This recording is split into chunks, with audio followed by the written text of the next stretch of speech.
بسم اللہ الرحمن الرحیم وصلی اللہ علی النبی الکریم رب اشرح لی صدری ویسر لی امری واحلل عقدۃ من لسانی یفقہوا قولی۔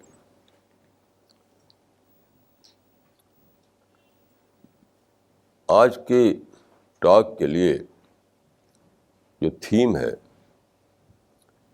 وہ ہے دا پرپز آف کریشن، یعنی تخلیق کا مقصد۔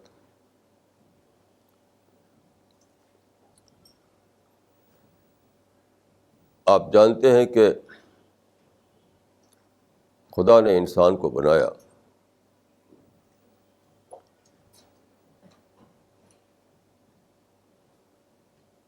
خدا ساری چیزوں کا کریٹر ہے۔ آج صبح میں ریڈیو سن رہا تھا تو ایک عجیب ایکسپیرئنس ہوا۔ یہ اس طرح کا ایکسپیرئنس تھا جس کو آپ شبدوں میں بیان نہیں کر سکتے۔ وہ یہ تھا کہ ریڈیو میں انہوں نے بتایا کہ ٹاٹا کمپنی، جو ہمارے دیش کی بہت بڑی کمپنی ہے، ٹاٹا کمپنی نے موٹر کی لائن میں دنیا کی سب سے بڑی اچیومنٹ کی ہے۔ یعنی ایک طرف اس نے سب سے چھوٹی کار بنائی جس کا دام صرف 1,00,000 روپے ہے، دوسری طرف وہ اب ایک ایسی کار بنا رہا ہے جس کا دام 1 کروڑ روپے ہوگا۔ اس کے ڈیٹیل بتاتے ہوئے انہوں نے کہا کہ یہ سمجھا جا رہا ہے کہ بہت جلد ٹاٹا دنیا کی سب سے بڑی جو کار بنانے والی کمپنی ہے، فورڈ موٹر کمپنی، اس کو ٹیک اوور کر لے گا، اس کو ٹیک اوور کر لے گا۔ میں نے سوچا کہ اس طرح کا واقعہ پہلے پاسبل نہیں تھا۔ ایک کمپنی جس کا ہیڈ کوارٹر انڈیا میں ہو، پوری دنیا میں اپنا انفراسٹرکچر پھیلا سکے، پوری دنیا میں اپنا ڈومینیشن قائم کر سکے، تو یہ آج کی جو ٹیکنیک ہے، آج کی جو کمیونیکیشن ہے، اس کی وجہ سے یہ پاسبل ہوا ہے۔ انٹرنیشنل مینجمنٹ کو انسان پہلے نہیں جانتا تھا۔ کوئی بزنس انٹرنیشنل لیول پر مینیج کیا سکتا ہے، یہ انسان پہلے نہیں جانتا تھا۔ تو میں نے سوچا کہ خدا نے اپنی گریٹنس کو بتانے کے لیے ایک چھوٹی سی گلمس دکھائی ہے میں، کہ جس طرح انسان انٹرنیشنل لیول پر افیئرس کو مینیج کر رہا ہے، اس طرح خدا یونیورسل لیول پر افیئرس کو مینیج کر رہا ہے۔ تو ٹاٹا phenomena makes us aware to understand how it is possible to manage a universal infrastructure۔ انسان اگر انٹرنیشنل انفراسٹرکچر کو مینیج کر سکتا ہے تو جو کریٹر ہے، جو خالق ہے، وہ یونیورسل انفراسٹرکچر کو بھی مینیج کر سکتا ہے۔ یہ سوچ کر بالکل تھرتھری آ گئی میرے باڈی میں، لٹرلی میں کانپنے لگا۔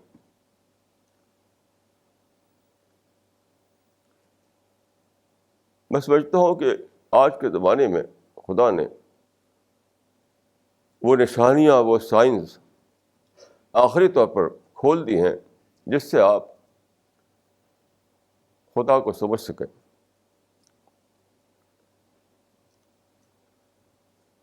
خدا کی گریٹنس کو انڈرسٹینڈیبل بنانے کے لیے سب ترقیاں ہوئیں۔ یہ جو ترقیاں اس زمانے میں ہوئی ہیں ان کا جو مٹیریل آسپیکٹ ہے وہ تو بہت ہی چھوٹا آسپیکٹ ہے. زیادہ بڑا آسپیکٹ وہ ہے جس کو میں کہوں گا کہ اسپریچول آسپیکٹ، یعنی خدا کو انڈرسٹینڈ کرنا، خدا کی گریٹنس کو محسوس کر سکنا.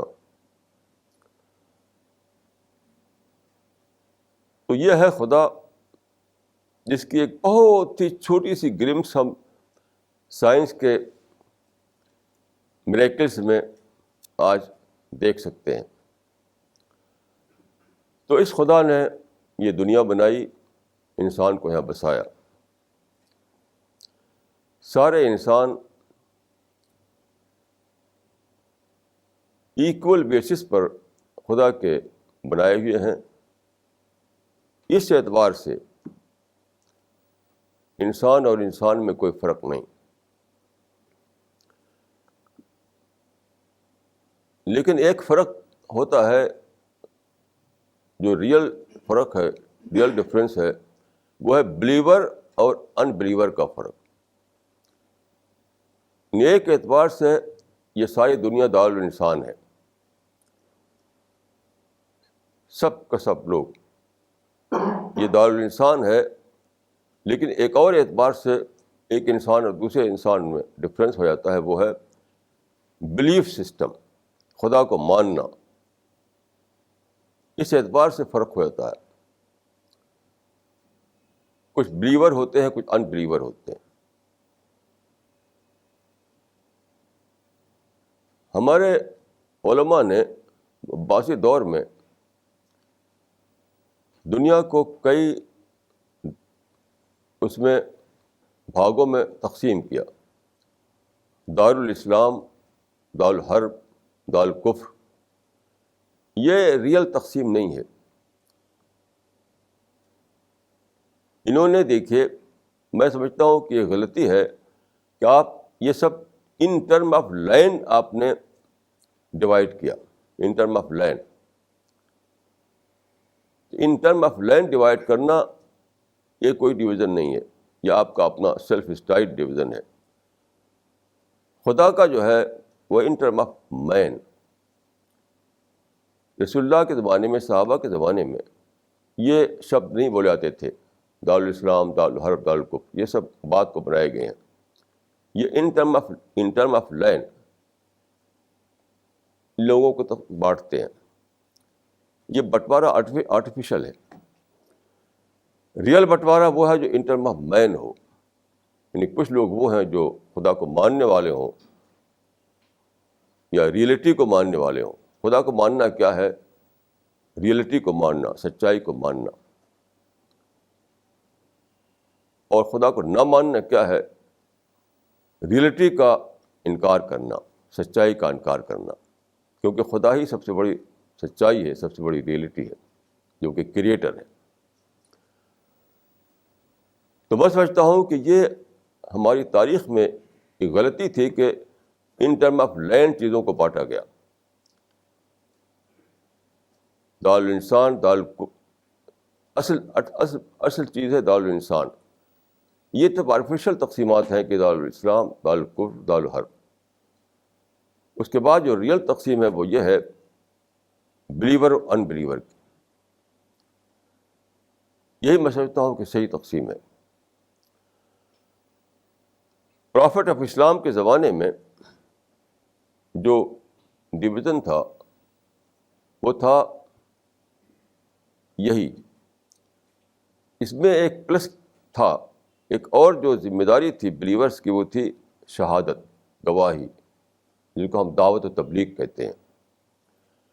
اس اعتبار سے ایک ڈویژن بنتا ہے جس کو میں کہوں کہ ایک ایکویشن بنتا ہے. وہ ہے شاہد اور مشہود کا ایکویشن. قرآن میں ہے کہ وہ شاہد و مشہود، یعنی وٹنس اور وٹنسڈ، گواہی دینے والا اور وہ جس پر گواہی دی جائے. تو رسول اللہ کے زمانے میں یہی ایکویشن تھا. جو بلیورس ہیں وہ تھے شاہد، یعنی وٹنس تھے. دوسرے لوگ جو تھے وہ وٹنسڈ تھے، ان پر گواہی دی گئی تھی. میں سمجھتا ہوں کہ بلیور اور نان بلیور کی تقسیم کے بعد جو دوسری تقسیم بنتی ہے وہ یہی ہے، وٹنس اور وٹنسڈ کی. اب آپ تاریخ کو پڑھیے تو یہی ایکویشن چلتا رہا رسول اللہ کے زمانے میں، صحابہ کے زمانے میں، یہاں تک کہ بنو امیہ تک کے زمانے میں. عباسی دور میں ایکویشن بدلتا ہے کیونکہ اس وقت امپائر قائم ہو گئی. جب امپائر قائم ہو گئی تو ایک نیا ایکویشن سامنے آیا، وہ تھا حاکم اور محکوم کا، roller and ruled.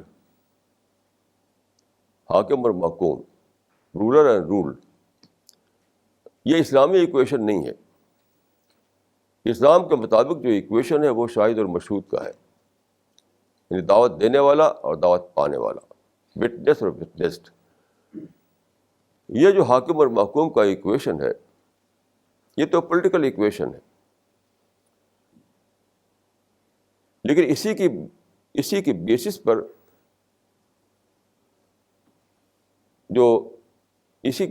Basis per thought کا ڈیولپمنٹ ہوا. اسی کی بیسس پر دارالحرب، دارالقدس، اسلام دارالحرب، دارالکفر کی یہ سب ٹرمنالوجی بنی. تو تاریخ بتاتی ہے کہ تقریباً 1000 سال تک حاکم اور محکوم کا ایکویشن چلتا رہا جب تک مسلمانوں کی امپائر قائم تھی. جب تک مسلمانوں کی امپائر قائم تھی جو کہ ایشیا اور افریقہ سے گزر کے یورپ تک پہنچ گئی، تو سارا لٹریچر اور ساری سوچ بنی اسی بنیاد پر کہ کوئی حاکم ہے، کوئی محکوم ہے. اسی زمانے میں یہ نظریہ بنا کہ مسلمان جو ہے وہ خلیفۃ اللہ فی الارض ہیں. ابھی ایک بہت ہی انٹرسٹنگ قصہ ہوا. ایک صاحب ساؤتھ افریقہ سے آئے تو انہوں نے کہا کہ ہمارا جو مشن ہے وہ ہے خلافت کا مشن. خلافت کا مشن یعنی خلافت قائم کرنا، مسلمانوں کی خلافت. تو ہمارے ساتھ ایک صاحب بیٹھے ہوئے تھے، انہوں نے پوچھا کہ ساؤتھ افریقہ میں کتنا پرسنٹیج ہے مسلمانوں کا؟ تو انہوں نے کہا کہ 5 اور 6%.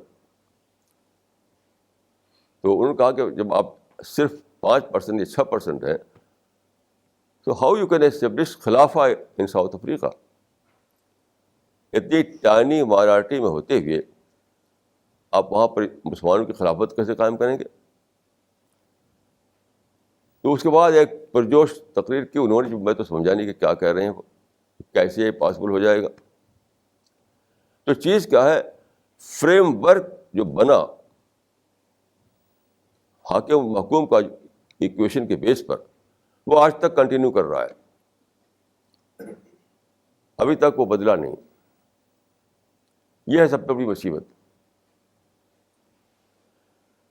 دیکھیے 1000 سال کے بعد 19 سینچری میں ایسا ہوا کہ کولونیلزم آیا، یورپین نیشنز ابھریں ماڈرن ٹیکنالوجی سے، ماڈرن سائنس اور ماڈرن آرگنائزیشن کے بل پر. وہ مسلم امپائر کو انہوں نے ختم کر دیا. اب ایک نیا زمانہ تھا مسلمانوں کے اوپر. حاکم و محکوم کا جو ایکویشن تھا وہ ٹوٹ گیا، لیکن انہوں نے ایکسیپٹ نہیں کیا اس کو. تو کیا ہوا، اب ان کی سوچ یہ بنی کہ فرینڈ اور انیمی کا ایکویشن، مطلب کوئی ہمارا دوست ہے، مسلمان جو ہے وہ ہمارے دوست ہیں، مسلم کمیونٹی، باقی سب دشمن ہیں. یہ ذہن اتنا بڑھا کہ ساری دنیا ہی مسلمانوں کو اپنا دشمن دکھائی دینے لگی. یہود اور ہنود، یورپین اور امریکن، یعنی سب کے سب. اس چیز کا نقصان کیا ہوا؟ اس چیز کا نقصان یہ ہوا، دیکھیے جب بھی آپ کے اندر نگیٹو تھاٹ آئے تو کیا ہوتا ہے، پازیٹیو تھنکنگ ختم ہو جاتی ہے. آپ جو اپرچونیٹیز ہیں ان کو دیکھ نہیں پاتے. نیگیٹو مائنڈ کبھی بھی اپرچونیٹیز کو نہیں دیکھ سکتا، وہ تو اپنی نگیٹیوٹی میں جیتا ہے. تو دنیا میں پچھلے 200 سال کے اندر ایک نیا ریولوشن آیا تھا. وہ ریولوشن کیا تھا پولیٹیکل پاور جو ہے ریڈیوس ہو کر رہ گئی، اکانومک پاور جو ہے نمبر 1 پر آ گئی. پہلے زمانے میں جب حاکم و محکوم کا ایکویشن بنا تھا تو پولیٹیکل پاور ہی نمبر 1 پر تھی. لیکن ماڈرن ریولوشن جو ہوا اس میں بہت بڑا چینج یہ تھا کہ پولیٹیکل پاور سیکنڈری بن گئی اور پرائمری بن گئی اکانومک پاور. چنانچہ امریکہ اس کو آپ کہتے ہیں کہ پولیٹیکل پاور، حقیقت میں پولیٹیکل پاور نہیں ہے، وہ ہے اقتصادی پاور. چنانچہ کہا جاتا ہے کہ the business of America is business. تو امریکہ کے بزنس نے، اس کی کامرشل ایکٹیویٹیز نے اس کو اتنا طاقتور بنایا ہے. لیکن مسلمان اس چینج کو سمجھ نہیں سکے. وہ اکانومک مین اسٹریم میں شامل ہی نہیں ہوئے. بڑی انوکھی بات ہے یہ. اس کا نقصان کیا ہوا؟ اس کا 2 نقصان ہوا. نمبر 1 یعنی اکانومک بیکورڈنس. لیکن اس سے بھی بڑا ایک نقصان ہوا، وہ ہے ہپوکریسی، ڈبل اسٹینڈرڈ. کیوں؟ مسلم مائنڈ یہ تھا کہ سب کے سب دشمن ہیں، سب کے سب انیمی ہیں، سب کے سب ہمارے خلاف کانسپریسی کر رہے ہیں. لیکن یہی لوگ ماڈرن ورلڈ میں چھا گئے تھے. بزنس ان کے ہاتھ میں، انڈسٹری ان کے ہاتھ میں، آرگنائزیشن ان کے ہاتھ میں، ایجوکیشن ان کے ہاتھ میں، سب کچھ. وہی لوگ جن کو آپ دشمن بتا رہے ہیں اپنا. تو اب کیا ہو؟ کیا اپنے بچوں کو وہ غریب چھوڑیں، ان کو دنیا کی ترقی میں نہ پہنچائیں؟ یہ کون افورڈ کر سکتا ہے اس کو؟ اگرچہ وہ سمجھتے تھے یہ دنیا ہماری انیمی ہے، یہ دشمن ہے سب کے سب، لیکن ورلڈلی انٹرسٹ کے لیے پھر انہوں نے اس کے کمپرومائز کیا.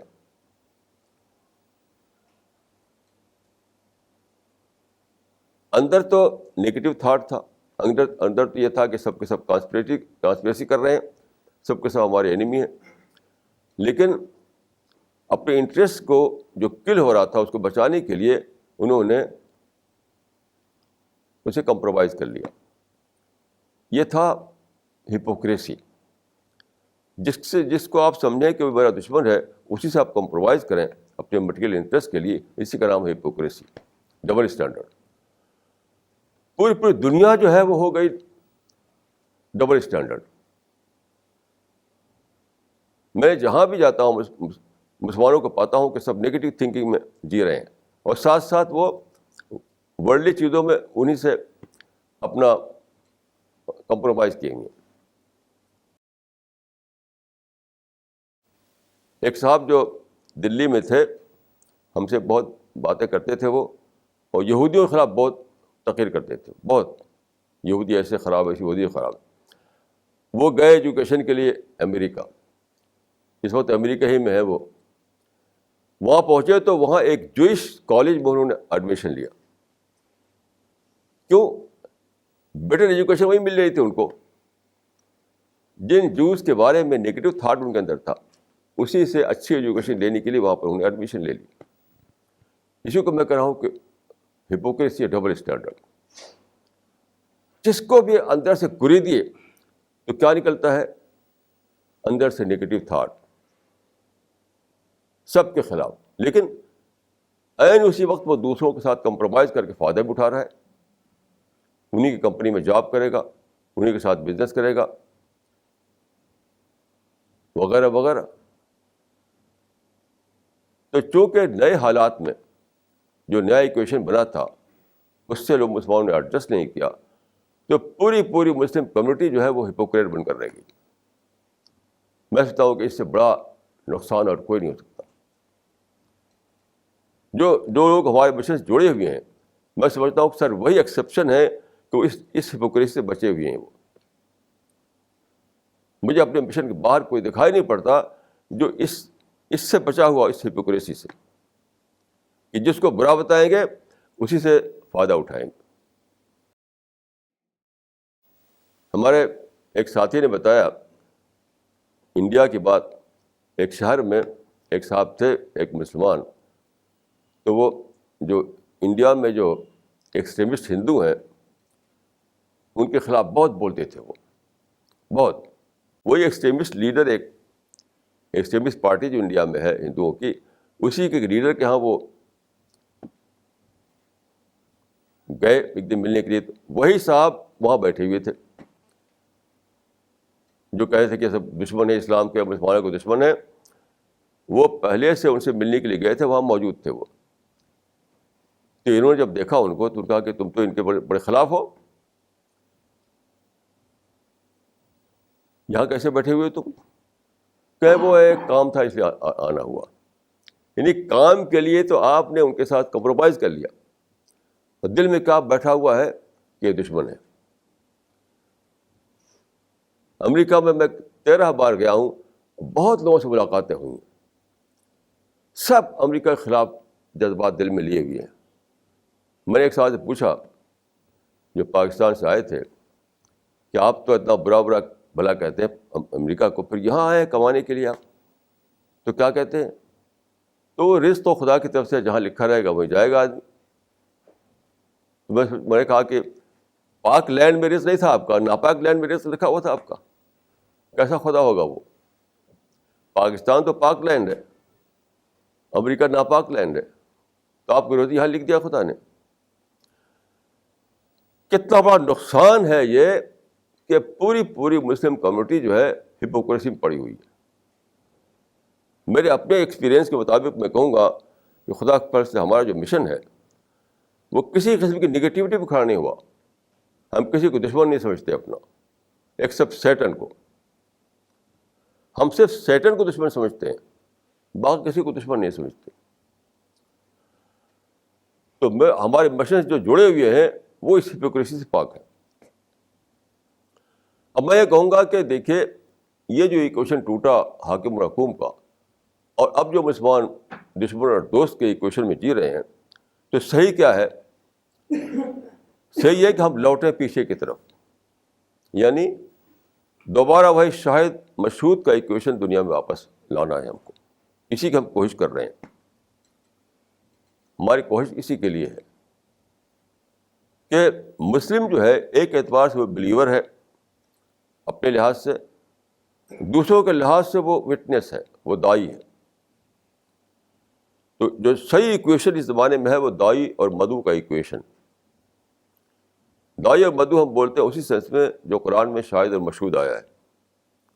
قرآن میں اس کے جو لفظ آیا ہے وہ شاہد مشہود. والسماء ذات البروج والیوم المشہود وشاہد و مشہود. تو قرآن میں جو بتایا گیا ایکویشن وہ ہے شاہد اور مشہود کا، وٹنس اینڈ وٹنسڈ کا. اسی کو زیادہ آسان یا قابل فہم بنانے کے لیے ہم بولتے ہیں دائی اور مدعو کا ایکویشن. یعنی ایڈریسر اور ایڈریسی، جو بتائے وہ دائی ہے، جو سنے وہ مدعو ہے. یہ ہے صحیح ایکویشن. اس کو اپنانے سے کیا ہوتا ہے کہ آپ پوری طرح پازیٹیو تھنکنگ پر آ جاتے ہیں. کانسپریسی اور انمیٹی کی تھیوری ختم ہو جاتی ہے. ساری دنیا آپ کے لیے ایکول بیسس پر انسان بن جاتی ہے. سب کے آپ ویل وشر بن جاتے ہیں، سب کو آپ اپنا پیغام پہنچانا چاہنے لگتے ہیں. یہ ہے ہمارا مشن کہ اس ایکویشن کو پھر تاریخ میں واپس لانا.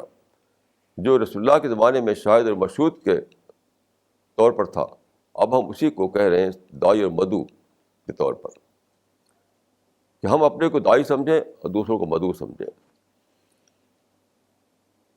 اسی میں ہماری آپ کی نجات ہے دنیا کے اعتبار سے بھی، اسی میں ہماری آپ کی نجات ہے آخرت کے اعتبار سے بھی.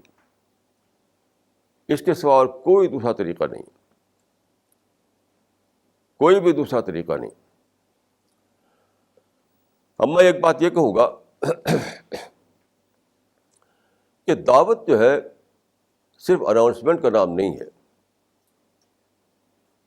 آپ پارک میں جائیں، ایک آدمی کو پکڑیں کہ دیکھو تم کو کلمہ یاد ہے، اور کہیں کلمہ پڑھو، اور کچھ غلط پڑھ دے تو اس کو صحیح کریں. یہ دعوت نہیں ہے. دعوت کے لیے آپ کو ایک پوری آئیڈیالوجی ڈیولپ کرنی پڑے گی. دعوت کے لیے آپ کو ایک پوری آئیڈیالوجی ڈیولپ کرنی پڑے گی. اس کے سارے ڈیٹیل بنانے پڑیں گے، اور پھر اس کو آج کے میڈیم میں بتانا پڑے گا.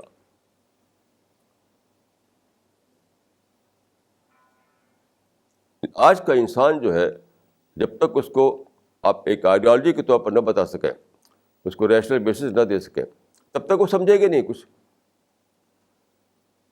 تو آج کا جو سائنٹیفک زمانہ ہے، اس کے لحاظ سے ہمیں اس کی آئیڈیالوجی ڈیولپ کرنی پڑے گی. دیکھیے پہلے زمانے میں جو ٹریڈیشنل زمانہ تھا، اس میں کیا تھا؟ اس میں یہ تھا کہ آپ ایک الیگری پیش کر دیں، ایک میٹافر پیش کر دیں تو بھی بات سمجھتے کہ بات ہو گئی. لوگ سمجھتے تھے. پویم میں کچھ کہہ دیں تب بھی بات ہو گئی.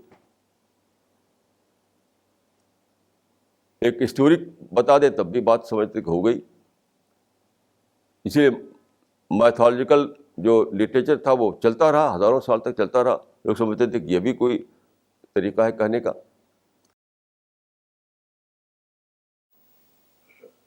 اب سائنٹیفک زمانہ آیا ہے. اس زمانے میں یہ سب ڈسکارڈ ہو گیا ہے. یہ سارا وہ ٹریڈیشنل ایڈیم ڈسکارڈ ہو چکا ہے. اب ماڈرن ایڈیم جو ہے وہ بیس کرتا ہے ریزن پر، لاجک پر، سائنٹیفک انالیسس پر. اس پر ہمیں پیش کرنا پڑے گا دعوت کو، اس کی آئیڈیالوجی کو، تاکہ آج کا انسان سمجھ پائے. دیکھیے ماڈرن ایڈیم کوئی مسٹیریس چیز نہیں ہے. آج ہی میں کسی سے کہہ رہا تھا کہ دیکھیے قرآن میں ہے یا ایھا الذین آمنوا آمنوا. میں ایک چھوٹی سی مثال دیتا ہوں کہ کیا چیز ہے ماڈرن ایڈیم. لوگ سمجھتے ہیں کہ ماڈرن ایڈیم کا مطلب ہے کہ ہم ہوائی جہاز اور راکٹ کی زبان بولیں. یہ مطلب نہیں ہے. تو قرآن میں ہے کہ یا ایھا الذین آمنوا آمنوا، اے ایمان لانے والو ایمان لاؤ. تو میں نے کہا کہ دیکھیے یہ ٹریڈیشنل انداز ہوا کہ اے ایمان لانے والو ایمان لاؤ. اب آج کی ایڈیم میں اگر بدلیں آپ اس کو تو کیا کہیں گے؟ وہ یہ کہیں گے کہ اے ایمان لانے والو تم ایمان کو ری ڈسکوری بناؤ اپنے لیے. تو آج کا مائنڈ فارورڈ ایڈریس ہو جائے گا. جب آپ اس طرح کہیں گے تو اس کے سامنے صرف آپ ٹرانسلیشن بتائیں کہ قرآن میں ہے کہ اے ایمان لانے والو ایمان لاؤ، تو آج کا مائنڈ ایڈریس نہیں ہوگا.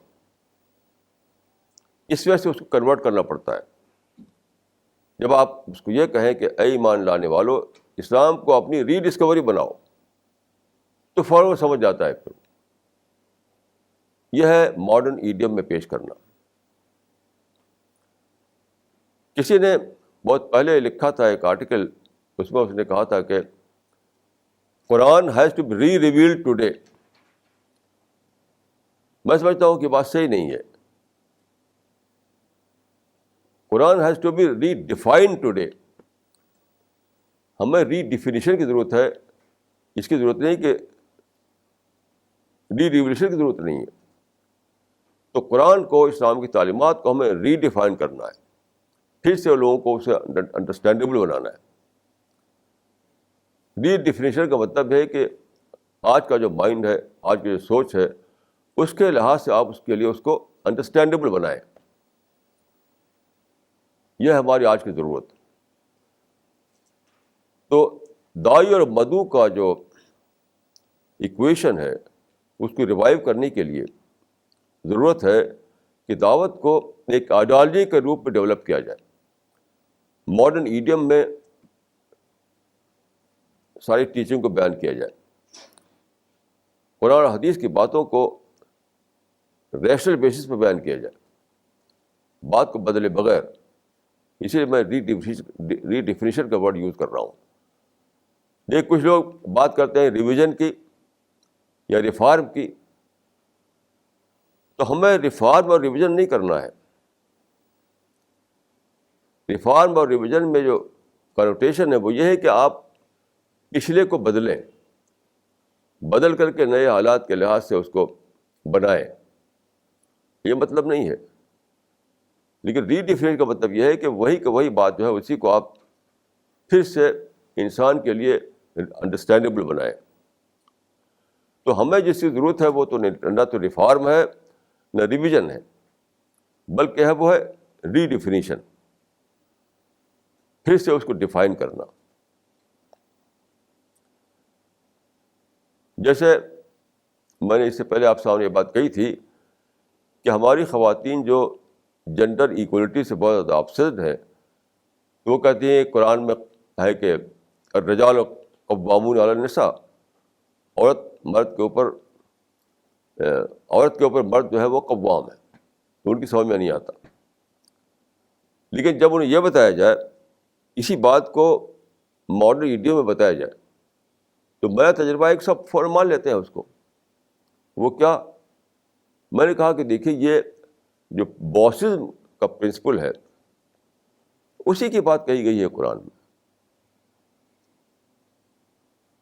Principal of bossism is a universal principle. آپ ہر کمپنی میں ایک باس رہتا ہے، ہر گورنمنٹ میں ایک باس ہوتا ہے، ہر آرمی میں ایک باس ہوتا ہے. باس کے بغیر کوئی آرگنائزیشن چل نہیں سکتی ہے. کوئی بھی کام آرگنائزڈ وے میں جب کرنا ہوتا ہے تو اس کا ایک باس بنایا جاتا ہے. اور یہ کہتا ہے کہ باس از آلویز رائٹ. دیکھیے باس از آلویز رائٹ کا مطلب یہ نہیں کہ وہ ہمیشہ ٹروتھ پر ہوتا ہے، حق پر ہوتا ہے، یہ مطلب نہیں ہے.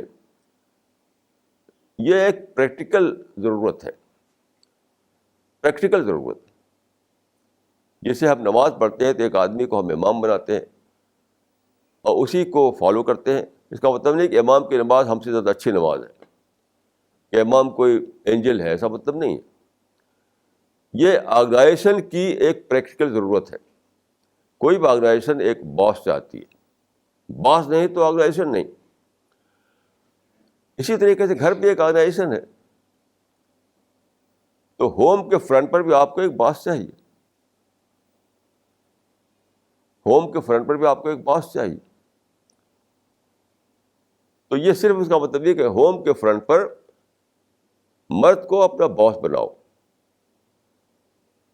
تاکہ وہ اچھی طریقے سے گھر کا جو آرگنائزیشن ہے وہ چل سکے. بس اس میں نہ تو یہ ہے کہ وہ سپیریئر ہے، نہ تو اس کا مطلب یہ ہے کہ وہ سپیریئر ہے، نہ اس کا مطلب یہ ہے کہ وہ زیادہ بیٹر ہے. یہ سب کچھ بھی نہیں. یہ صرف آرگنائزیشن کو چلانے کے لیے ایک پریکٹیکل ارینجمنٹ ہے، بس اس سے زیادہ اور کچھ بھی نہیں. تو میرا تجربہ ایک سب لوگ مان لیتے ہیں، سب عورتیں مان لیتی ہیں اس کو. تو یہ ہے بات کو ماڈرن ایڈیم میں کہنا. اس زمانے میں دیکھیے کئی ایسے پرابلم آئے ہیں جو بہت زیادہ مسئلہ پیدا کر رہے ہیں، جیسے democracy, secularism,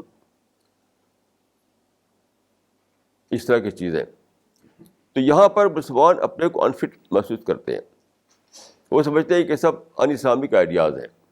democracy in Islamic ہے، سیکولرزم ان اسلامک ہے، اور freedom of expression in Islamic ہے. اس کی وجہ سے دنیا میں کچھ اپنے کو انفٹ محسوس کرتے ہیں. وہ مثال کے طور پر اگر کہیں رسول اللہ کے خلاف کوئی کچھ اسٹیٹمنٹ دے دے، کوئی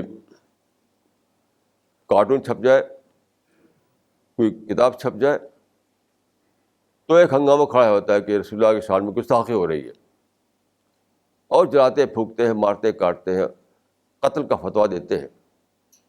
ان چیزوں نے لوگوں کو ایک امپریشن دیا ہے کہ اسلام جو ہے وہ آج کا ریلیجن نہیں ہو سکتا ہے.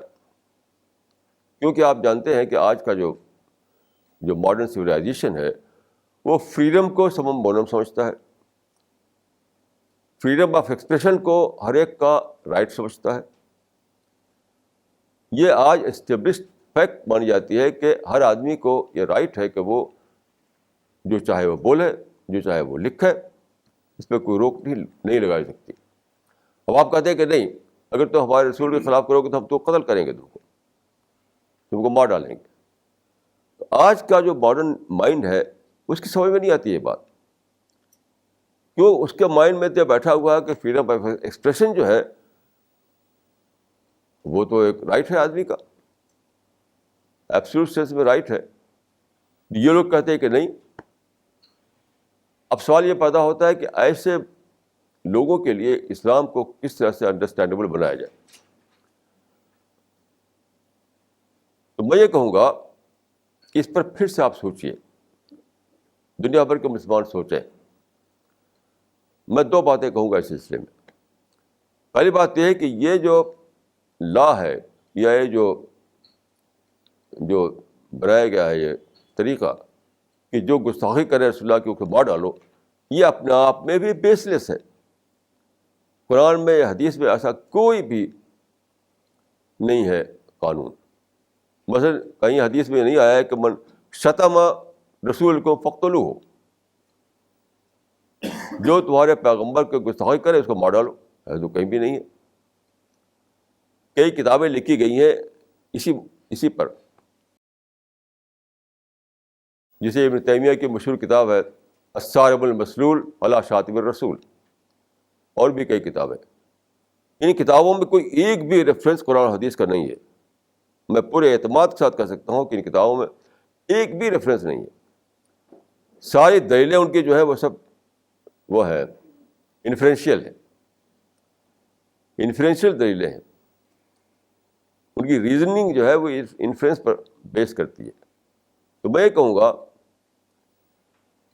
کہ اتنی بڑی بات کہ جو گستاخی کرے اس کی گردن مار ڈالو, یہ کبھی بھی انفرینس نہیں نکال سکتے آپ اس کو. اتنا بڑا حکم, اس کے لیے آپ کو نص چاہیے, ٹیکسٹ چاہیے, ڈائریکٹ ٹیکسٹ. ورنہ کہا جائے کہ یہ ہے نہیں, اسلام میں بیس لیس بات ہے یہ. تو میں دو باتیں کہنا چاہوں گا. نمبر 1, جہاں تک میری اسٹڈی ہے, جہاں تک میں نے پڑھا ہے, میں پورے کنوکشن کے ساتھ کہہ سکتا ہوں کہ شتم رسول کا جو مسئلہ ہے وہ بیس لیس ہے. وہ اسلام میں ایسا کوئی بھی قانون نہیں ہے کہ شاتم کو مار ڈالو, جو رسول اللہ کے خلاف گستاخی کرے اس کو مار ڈالو. یہ بالکل بیس لیس قانون ہے. اس کو ریپیل کرنے کی ضرورت ہے. اچھا سپوز ایسا میں کہوں گا کہ جو لوگ نہ مانے, آپ اس کو آپ نہیں مانتے, اس کو آپ سمجھتے ہیں کہ آپ پاس کوئی ہے ایسا کوئی ریفرنس جو مجھے نہیں معلوم, تو میں یہ کہوں گا کہ تب بھی آپ کو یہ چاہیے کہ آپ یہاں لا آف نیسیسٹی کو اپلائی کریں. دیکھیں تمام فقہا مانتے ہیں کہ الضرورات تبیح المحظورات, الضرورات تبیح المحظورات, یعنی ضرورت جو ہے وہ حرام کو حلال بنا دیتی ہے. یعنی آپ بھوک سے مر رہے ہو تو آپ خنزیر جائز ہو جائے کھانے کے لیے آپ کو, جو کہ حرام ہے. اس اصول کو آپ اپلائی کیجیے یہاں پر. یعنی اگر آپ میرے کہنے کو مانیں تو یہ تو ایک بیس لیس قانون ہے, اس کو ریپیل کر دیجیے, بالکل ختم ہی کر دیجیے. اور اگر آپ اس کو نہ مانتے ہوں تب بھی زمانے کی ضرورت کو سامنے رکھتے ہوئے آپ کو اس اصول کو اپلائی کرنا چاہیے جس کو کہتے ہیں لا آف نیسیسٹی, اور اس کو کم از کم آج کے لحاظ سے ساقط کرنا چاہیے, سسپینڈ کر دینا چاہیے آج کے لحاظ سے. کیوں؟ اس کی وجہ سے اسلام کی امیج خراب ہو گئی. لوگ سمجھتے ہیں کہ اسلام آج کا مذہب نہیں ہے, آج کے انسان کے لیے وہ ایکسیپٹیبل نہیں ہے. یہ تصور اتنا ویل اسٹیبلشڈ ہے, یاد رکھیے. فریڈم آف ایکسپریشن کا جو کانسیپٹ ہے وہ اتنا اسٹیبلشڈ ہے کہ سارے مسلمان مل کر بھی اس کو ختم نہیں کر سکتے. 1 بلین مسلمان اس کے خلاف جہاد کرے تو اس کو ختم نہیں کر سکتے آپ, اور جہاد کر ہی رہے ہیں, جہاد کر رہے ہیں. پوری دنیا کے مسلمانوں نے فتویٰ دیا کہ سلمان رشدی کو مار ڈالو. پوری دنیا کے مسلمان ایکسیپٹ بائی سیلف, صرف اکیلا میں اس کے خلاف تھا. سب نے اس کو فتویٰ دیا کہ اس کو مار ڈالو. لیکن کیا آپ مار پائے اس کو؟ آپ مار نہیں پائے. کیوں؟ پورا ویسٹرن سویلائزیشن, پورا جو ماڈرن مائنڈ ہے اس کے ہیلپ پر آ گیا, اس کی سپورٹ پر آ گیا. ماڈرن جو کلچر ہے, ماڈرن جو سویلائزیشن ہے, اس کی سپورٹ پر سلمان رشدی زندہ ہے اور فلرش کر رہا ہے. تو ایک ایگزامپل آپ دیکھ سکتے ہیں کہ پوری مسلم دنیا مل کر بھی ایک انسان کو قتل نہیں کر سکی. تو آپ کیسے بدل ڈالیں گے آج کے زمانے کے حالات کو؟ اس وجہ سے اگر آپ اس کو نہ مانیں جو میں کہہ رہا ہوں کہ یہ بیس لیس ہے یہ قانون, تو آپ کو پھر لا آف نیسیسٹی کو اپلائی کرتے ہوئے اس کو ساقط کرنا چاہیے آج کے لحاظ سے, اس کو سسپینڈ کرنا چاہیے آج کے لحاظ سے, تاکہ اسلام کی امیج جو ہے درست ہو, تاکہ اسلام کا کی دعوت کا راستہ کھلے. دعوت کے راستے میں جو ایک بلائنڈ ایلی آ گئی ہے, ایک رکاوٹ آ گئی ہے کہ لوگ بھڑکتے ہیں اسلام سے کہ اسلام آیا تو فریڈم آف اسپیچ ختم ہو جائے گا.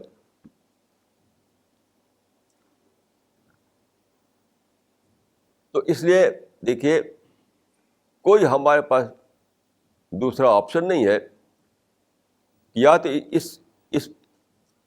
اس قانونی کو آپ کہیں کہ یہ بیس لیس قانون ہے, یا پھر اس کو ٹیمپرری طور پر سسپینڈ کر دیں. There is no third option for you in this regard. ایسے ہی دیکھیے, سیکولرزم کا زمانہ آیا تو ساری دنیا کے مسلمان بھڑکے اس کے اوپر. اس میں شاید میں ایکسیپشن تھا. حالانکہ سیکولرزم میں کیا ہے, کیا برائی کیا ہے سیکولرزم میں؟ یہ کوئی برائی نہیں ہے. لوگ اصل میں سیکولرزم, ایک بات میں عرض کرنا چاہتا ہوں کہ ہر چیز کے کچھ ایکسٹریمسٹ, ہر سسٹم میں کچھ ایکسٹریمسٹ لوگ ہوتے ہیں. تو کچھ ایکسٹریمسٹ لوگوں نے سیکولرزم کے ایک ایکسٹریم ڈیفینیشن دیا, ایکسٹریم, لیکن وہ صحیح نہیں تھی. جو رائٹ ڈیفینیشن سیکولرزم کی ہے وہ اسلام کے میں کوئی ٹکراؤ نہیں ہے اس میں. کسی کو جاننا اس معاملے میں تو encyclopaedia of religion and ethics کو پڑھے, جس میں غالباً 20 پیجز کا ایک آرٹیکل ہے اسی پر, سیکولرزم پر. اس کا آخری کنکلوژن کیا ہے, وہ یہ ہے کہ سیکولرزم جو ہے وہ صحیح معنوں میں نان انٹرفیئرنس کی پالیسی, یعنی کوئی اسٹیٹ یا اپنے آپ کو اس بات کا پابند کر لے کہ ریلیجس چیزوں میں وہ انٹرفیئرنس نہیں کرے گی. ایک سوسائٹی جیسا کئی ریلیجن کے لوگ ہیں, تو اسٹیٹ جو ہے وہ تو نیشنل آرگنائزیشن ہوتی ہے, تو اسٹیٹ اپنے کو اس بات کے لیے پابند کر لے کہ وہ ریلیجس افیئرس میں نان انٹرفیئرنس کی پالیسی چلے گی. اسی کا نام ہے سیکولرزم. یعنی ہر ایک کو آپ نے روم دے دیا, ہر ایک کو موقع دے دیا. یہ تو یعنی اسلام کے مطابق ہے. اور میں سمجھتا ہوں کہ رسول اللہ صلی اللہ علیہ وسلم کی جب ہجرت ہوئی تھی, جب آپ مدینہ گئے تھے ہجرت کر کے, تو وہاں پر اس وقت 3 مذہب کے لوگ تھے, یعنی مسلم اور جو اور مشرک, 3 قسم کے لوگ تھے. وہاں پہنچ کر آپ نے ایک جاری کیا تھا ڈکلریشن, جس کو ہسٹری میں کہا جاتا ہے صحیفۃ المدینہ, یعنی مدینہ ڈکلریشن.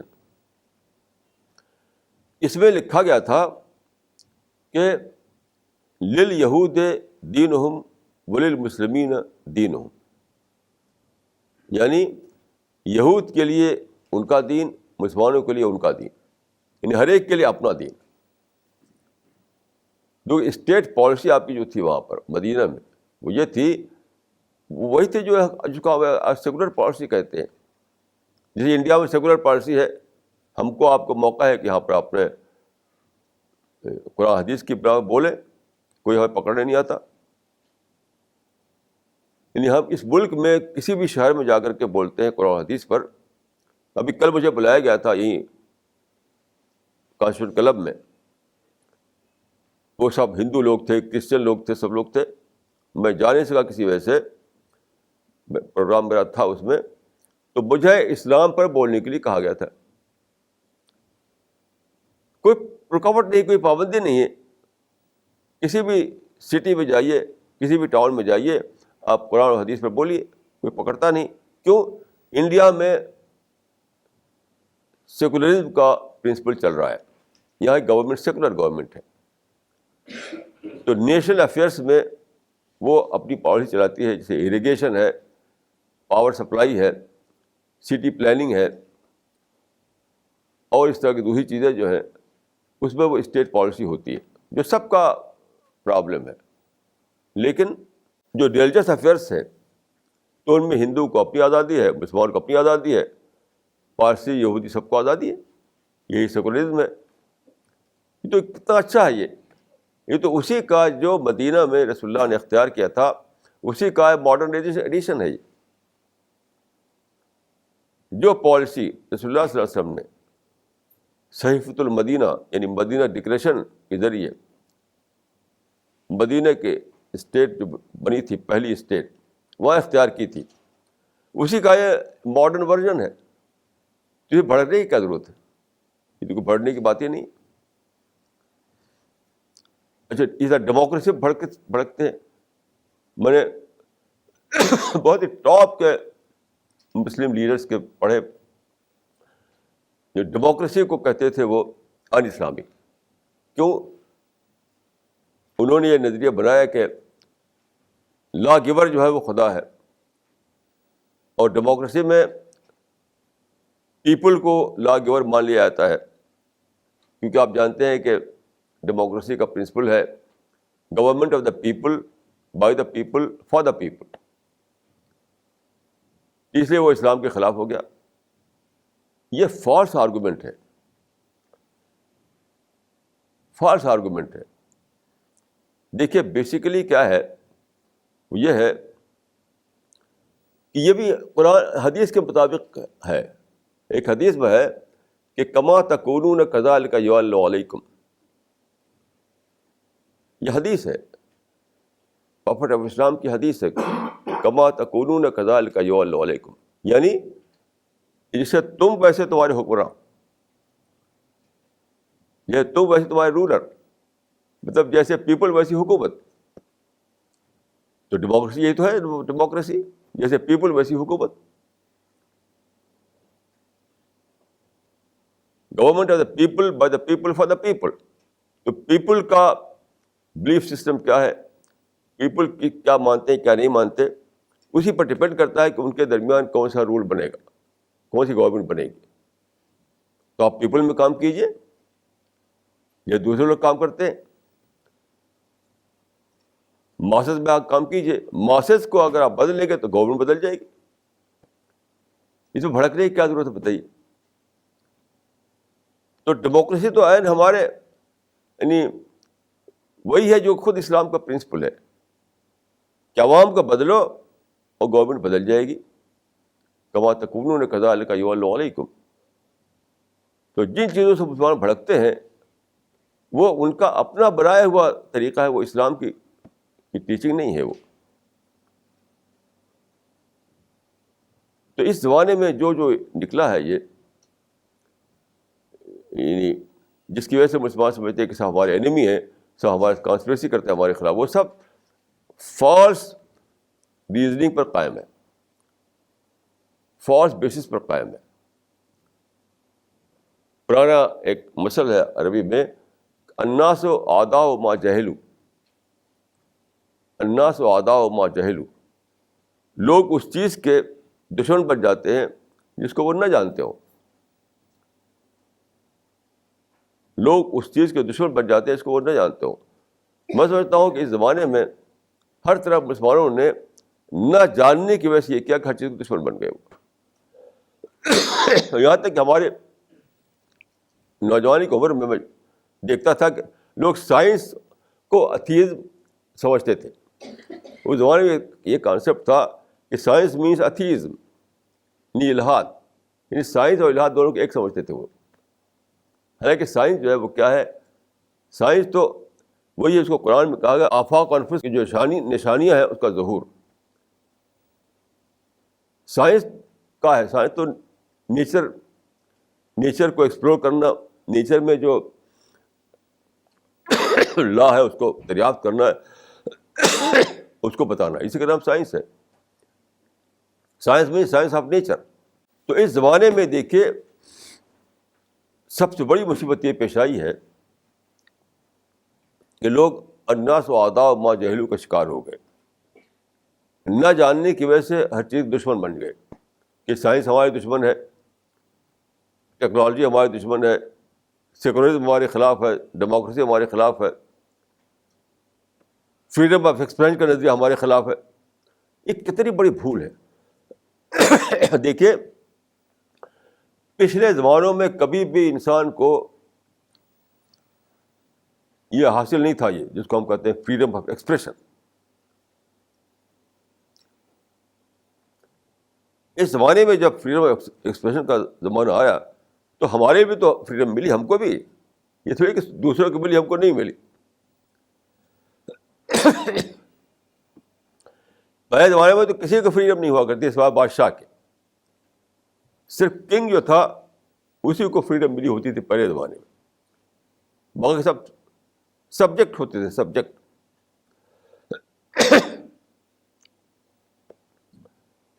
اب جب فریڈم آئی ہے تو سب کے لیے آئی ہے, ہمارے لیے بھی آئی ہے. تو آپ اس میں بھڑکتے کیوں ہیں؟ دوسرے لوگ اگر اپنے ویوز کو کتابوں میں لکھ کر چھاپ رہے ہیں تو چھاپنے دیجیے. آپ اپنے ویوز کو لکھیے اور چھاپیے. آپ کے ویوز اگر زیادہ اسٹرانگ ہوں گے, ان میں زیادہ لاجک ہوگی, زیادہ ریزن ہوگی, تو لوگ اسی کو مان لیں گے. تو میں سمجھتا ہوں کہ ماڈرن ورلڈ جو ہے اس میں کوئی بھی ایسی چیز نہیں ہے جو ہمارے خلاف ہو. صرف ایک چیز جس کو لوگ بھڑکتے ہیں وہ ماڈرن ورلڈ سے کوئی تعلق اس کا نہیں ہے, وہ ہے نیوڈیٹی. اس قسم کی جو چیزیں ہیں وہ اس کا تعلق سائنس سے نہیں ہے. سائنس نہیں کہتے کہ آپ ننگے ہو جائیے, کپڑا مت پہنیے, یہوا کلچر چلائیے. اس کا تعلق سائنس سے نہیں ہے, اس کا تعلق سائنس سے نہیں ہے, وہ ایک الگ چیز ہے. اس کو میں غلط سمجھتا ہوں, جو کلچرل پارٹ ہے ویسٹرن ورلڈ کا. لیکن جو سائنس ہے اس میں تو کوئی نہ اسلام ہے نہ غیر اسلام, وہ تو سب کے لیے ہے. تو modern world basically scientific world کا نام ہے, اور سائنٹیفک ورلڈ میں کوئی ایسی چیز نہیں اس کو ہم کہہ سکیں کہ ان اسلامک ہے یا اسلامک ہے. وہ تو ویسی جیسے سورج اور چاند, ویسی جیسے زمین اور آسمان, اس میں کوئی اسلامک اور ان اسلامک نہیں ہے. یہ تھنکنگ اگر آ جائے مسلمانوں میں تو سب سے بڑی چیز جو ملے گی وہ ہے کہ پازیٹیوٹی آ جائے گی. سب سے بڑی چیز جو اس کو مسلمان نے کھویا ہے وہ ہے پازیٹیو مائنڈ, پازیٹیو سوچ. پازیٹیو سوچ ہر قسم کی ڈیولپمنٹ کے لیے پازیٹیو تھنکنگ ضروری ہے. اور یہ جو میں عرض کیا میں نے, جو آئیڈیالوجی, اس آئیڈیالوجی کو اپنانے کے بعد جو سب سے بڑا فائدہ ملتا ہے وہ کیا ہے کہ آدمی پازیٹیو تھنکر بن جاتا ہے. اور پازیٹیو تھنکر بننا ہر قسم کی ترقی کا دروازہ کھول دیتا ہے. پھر دنیا میں آپ کو کوئی انیمی نہیں دکھائی دیتا.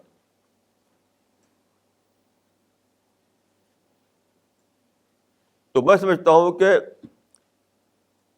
ترقی کا سب سے بڑا راز ہے کہ آپ کے اندر پازیٹیو تھنکنگ آئے, یہ سوچ ختم ہو جائے کہ دنیا میں کوئی آپ کا انیمی ہے. ساری دنیا آپ کو اپنا فرینڈ دکھائی دے. وی اینڈ دے کانسیپٹ ختم ہو جائے. اسی وقت دعوت کا بند ڈور کھلتا ہے, اسی وقت دعوت ورک جاری ہوتا ہے. اقول قولی ھذا واستغفر اللہ لی ولکم اجمعین.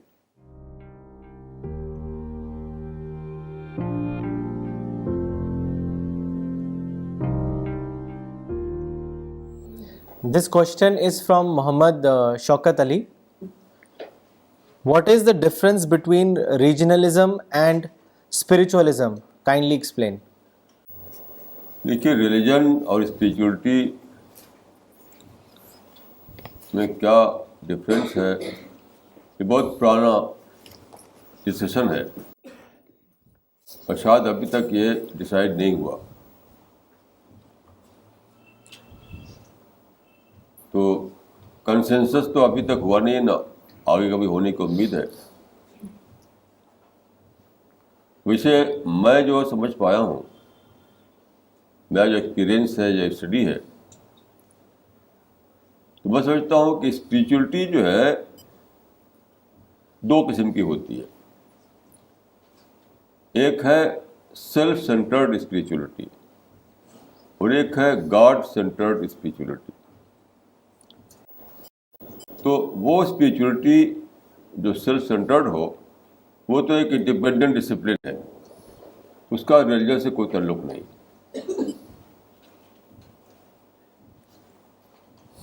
جیسے میں ایک مثال دیتا ہوں آپ کو کہ رجنیش بہت ہی مشہور ہیں اس معاملے میں.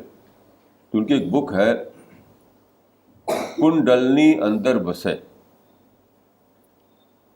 کنڈلنی کہتے ہیں جو ڈیئر ہوتا ہے، ہرن جس میں مسک ہوتا ہے، جس کو مشک کہتے ہیں، MUSK. تو مانا جاتا ہے کہ اس کے اندر، اس کے اسٹمک میں کہیں ایک چیز ہوتی ہے ایسی، اس کے اندر وہ مشک ہوتا ہے جو مہکتا ہے، جس میں مہک ہوتی ہے. تو جب وہ اممیچور ہوتا ہے تو مہک نہیں ہوتی ہے، جب میچور ہو جاتا ہے تو اس میں مہک ہونے لگتی ہے. تو جب مہک ہونے لگتی ہے تو پھیلتی ہے ادھر ادھر. اب جو وہ ہے، جو مسک ڈیئر ہے، جو ہرن ہے، وہ محسوس کرتا ہے کہ ادھر سے آ رہی خوشبو، ادھر سے خوشبو آ رہی ہے، تو دوڑتا ہے اس کی طرف. لیکن وہ ڈھونڈ رہا ہے فریگرنس کے باہر، فریگرنس کو باہر ڈھونڈ رہا ہے، خوشبو کو باہر ڈھونڈ رہا ہے، حالانکہ وہ اس کے اندر ہی اندر ہے. یہ ایک فلاسفی ہے کہ اسپریچولیٹی جو ہے وہ اندر ہی کوئی آدمی کے کوئی ریزروائر ہے، اسی کو پا جاؤ تو تم کو اسپریچولیٹی مل گئی. اسی کو میں کہہ رہا ہوں کہ سیلف سینٹرڈ اسپریچولیٹی. تو جہاں تک سیلف سینٹرڈ اسپریچولیٹی کی بات ہے تو وہ ایک انڈیپینڈنٹ ڈسپلن ہے، ریلیجن سے الگ. اس کو مسٹیسزم بھی کہا جاتا ہے. لیکن میں اس کو نہیں مانتا، کیونکہ وہ اپنے آپ میں ایک اس پر ہے، یعنی ایک ایسی چیز پر بیس کرتی ہے جس کا کوئی ایگزسٹنس نہیں، کیونکہ وہ ہارٹ کو مانتے ہیں. وہ سارا جو اسپریچول ریزروائر ہے وہ ہارٹ کے اندر ہے. تو میں اس کو ان سائنٹیفک مانتا ہوں، کیونکہ ہارٹ کے اندر تو کچھ بھی نہیں. ہارٹ تو صرف سرکولیشن آف بلڈ کا ایک آرگن ہے جو بلڈ کو سرکولیٹ کرتا ہے، باڈی کے اندر پمپ کرتا ہے. تو میں سمجھتا ہوں کہ یہ کوئی بیس اس کی نہیں ہے، صرف ایک فلاسفی ہے. اور اس میں آپ پڑھیں اگر اس کی لٹریچر کو تو زیادہ تر اس میں کیا ملے گا آپ کو؟ الیگری ملے گی، میٹافر ملیں گے، تمثیلات ملیں گی، سارے قصے کہانیاں ملیں گے. کوئی لاجیکل آرگومنٹ نہیں ملے گا. لیکن دوسری اسپریچولیٹی جو ہے، جس کو کہ آپ اسلامک صوفیزم کہہ سکتے ہیں، وہ قرآن و حدیث پر پیش کرتی ہے. لیکن تصوف یا اسپریچولیٹی یا روحانیت، یہ ورڈ یوز نہیں ہوا ہے قرآن حدیث میں. اس کا جو ایکولنٹ ہے وہ ایک اور ورڈ ہے، وہ ہے الربانیہ. قرآن میں ہے کونو ربانیین، ربانی بنو. تو میں یہ کہہ سکتا ہوں کہ اسلامک اسپریچولیٹی جو ہے اس کا نام ہے الربانیہ، یعنی رب oriented spirituality, God oriented spirituality. اس میں کیا ہے کہ آپ خدا کو مانیں، خدا کی عبادت کریں، خدا میں اپنا دھیان لگائیں، خدا کو ریممبر کریں، خدا سے دعا کریں تو آپ کو خدا سے انسپریشن ملتا ہے. اس انسپریشن کا نام ہے اسپریچولیٹی. وہ انسپریشن آپ کو نیچر بھی ملتا ہے. نیچر میں آپ سوچتے ہیں جب تھرو کنٹمپلیشن وہ بھی ملتا ہے. لیکن بہرحال وہ سورس ہے گاڈ. بہرحال تو میں یہ کہوں گا کہ نٹشل یہ ہے کہ سیلف اورینٹڈ اسپریچولیٹی ایک انڈیپینڈنٹ ڈسپلن ہے اور گاڈ اورینٹڈ اسپریچولیٹی وہ اس کی یعنی وہ اس کو میں مذہب مانتا ہوں, بلکہ مذہب کا ایسنس مانتا ہوں. مذہب کا ایسنس یہ ہے میرا اپنا جو میں نے جانا ہے. He has another question. He says that he's read in Quran that God is near to us than even our jugular vein. Kindly explain in what form is God near to us or within us? وَنَحْنُ أَقْرَبُ إِلَيْهِ مِنْ حَبْلِ الْوَرِيدِ.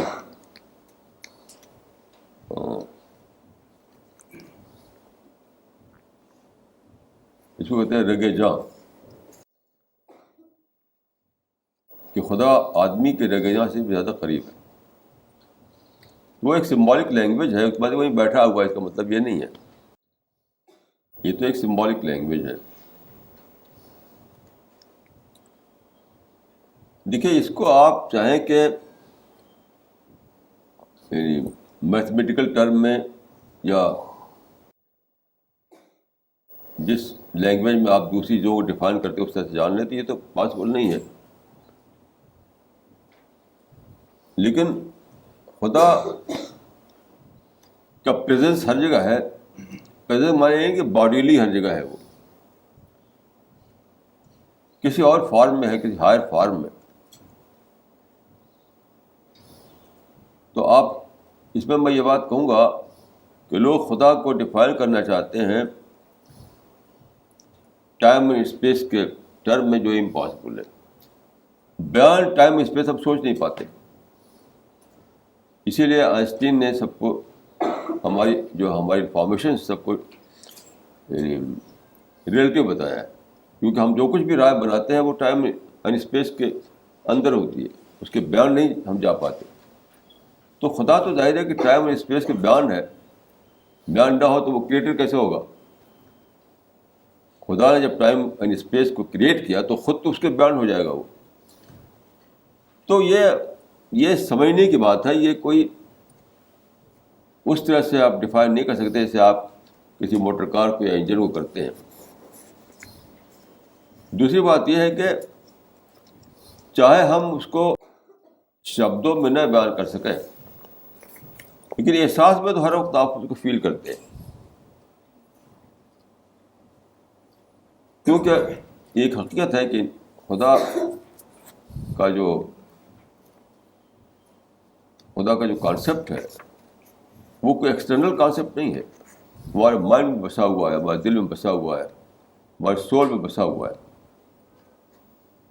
جب ہم یعنی contemplation کرتے ہیں, جب ہم سوچتے ہیں, جب دھیان کرتے ہیں خدا کا, مثلا قرآن کو پڑھتے ہیں, نیچر میں سوچتے ہیں, تو ہم پاتے ہیں کہ خدا ہمارے اندر پرویٹ کی ہوئی ہے. تو اگرچہ خدا ہمارا پارٹ نہیں ہے, ہمارا یعنی باڈیلی ہمارا پارٹ نہیں ہے وہ, لیکن احساس کے اعتبار سے تو ہر وقت ہمارے ساتھ ہے وہ. تو خدا کے بارے میں سمجھتا ہوں کہ اتنا ہی پاسبل ہے, کیونکہ بیان ٹائم اینڈ کیپیسٹی ہم جا نہیں سکتے, سمجھ نہیں سکتے باتوں کو وہاں, اور خدا ہے بیان ٹائم اینڈ کیپیسٹی.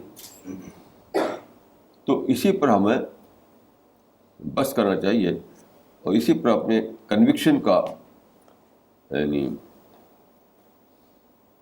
اسی پر اپنے کنوکشن کو قائم کرنا چاہیے. دس کوشچن از فرام شاہ عمران حسن. کچھ لوگوں کا یہ کہنا ہے کہ دنیا کو صرف پروفٹ محمد کے لیے بنائی گئی ہے. آپ کا اس پہ کیا کہنا ہے؟ یہ تو ایک موضوع روایت ہے, لولا کا لما خلقت الافلاک. یہ تو بالکل موضوع ہے, بالکل سرتاپا, ضعیف بھی نہیں ہے, یہ تو بناوٹی حدیث ہے، اس کو لے کر یہ کہتے ہیں. تو یہ سب بالکل بیس لیس باتیں ہیں. یہ تو ناطخواہ جو ہوتے ہیں وہ ایسی باتیں لے کر کے بولتے رہتے ہیں. اس کی بیس نہ کوئی قرآن میں ہے، نہ حدیث میں ہے، نہ عقل میں ہے، نہ سائنس میں ہے. ایک بات بتاتے ہیں حدیث، لولا کلمہ خلقت الافلاق، یعنی خدا نے کہا کہ تم نہ ہوتے تو میں دنیا بھی نہ بناتا. بیکار بات ہے، یہ بیس لیس بات ہے. یہ جو حدیث بتاتی ہے حدیث نہیں ہے، تو بالکل یعنی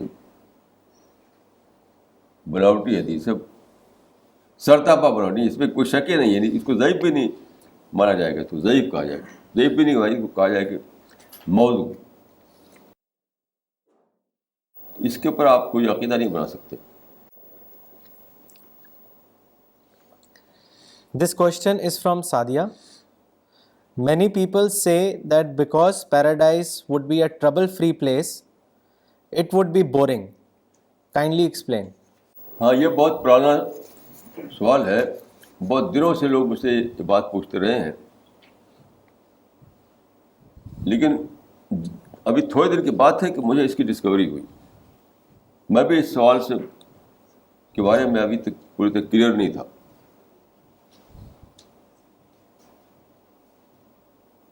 وہ اس طرح سے کہ مجھے اپنے کئی مومنٹ یاد آئے اپنی زندگی کے، کہ جب کہ میں نیچر میں تھا، یعنی بالکل پولوشن فری نیچر. جیسے سوئٹزرلینڈ میں نیچر کا جو وہاں سین تھا پولوشن فری، کشمیر میں ایسا ہوا. تو جب بھی میں ایسی کسی جگہ پر ہوتا ہوں جہاں نیچر ہوتا ہے، پولوشن فری ہوتا ہے، تو وہاں پر یعنی بورڈم ہوتا ہی نہیں. آپ دیکھتے رہیے. جیسے کشمیر میں ایک بار ہم کلیم اللہ صاحب کے پاس ساتھ گئے. پروفیسر کلیم اللہ صاحب وہاں ہے سری نگر میں. تو بہت دور چلے گئے جہاں کہ نیچر ہی نیچر تھا. وہاں ٹاؤن اور سٹی میں وہ نیچر نہیں ہوتا ہے، لیکن جب آپ دور چلے جاتے ہیں پہاڑوں میں، تو وہاں نہ تو نوائز ہے، نہ کوئی پولوشن ہے، کچھ بھی نہیں، صرف پیور نیچر ہے وہاں پر. تو گھنٹوں ہم لوگ بیٹھے ہوئے تھے، چپ چاپ میں دیکھ رہا تھا وہاں پر، اور اٹھنے کا جی نہیں چاہتا تھا. یہاں تک کہ سورج ڈوبنے لگا، شام ہو گئی، رات ہونے لگی، لگا کہ ہم کیسے لوٹیں گے، وہاں روشنی تو تھی نہیں. تب وہاں سے روانہ ہوئی. یہ جب مجھے یاد آیا ایسے واقعات جو میری زندگی میں پیش آئے ہیں، تب میں نے سمجھا کہ یہ سوال ہی بالکل بیس لیس ہے. ہم کمپیئر کر رہے ہیں جنت کو ہماری اپنی دنیا میں جو ہم بناتے ہیں چیزیں. کہ ہم ایک کار خریدتے ہیں بہت شوق سے، لوگ اس کے پاس بیٹھتے ہیں کار پر چند مہینے تو پھر بور ہو جاتے ہیں. دنیا میں ہم ارینج کرتے ہیں کوئی آؤٹنگ کسی ہوٹل میں، وہاں بور ہو جاتے ہیں. تو مین میڈ ورلڈ میں جو ہوتا ہے اس کو لے کر کے آپ گاڈ میڈ ورلڈ کی باتیں کرتے ہیں.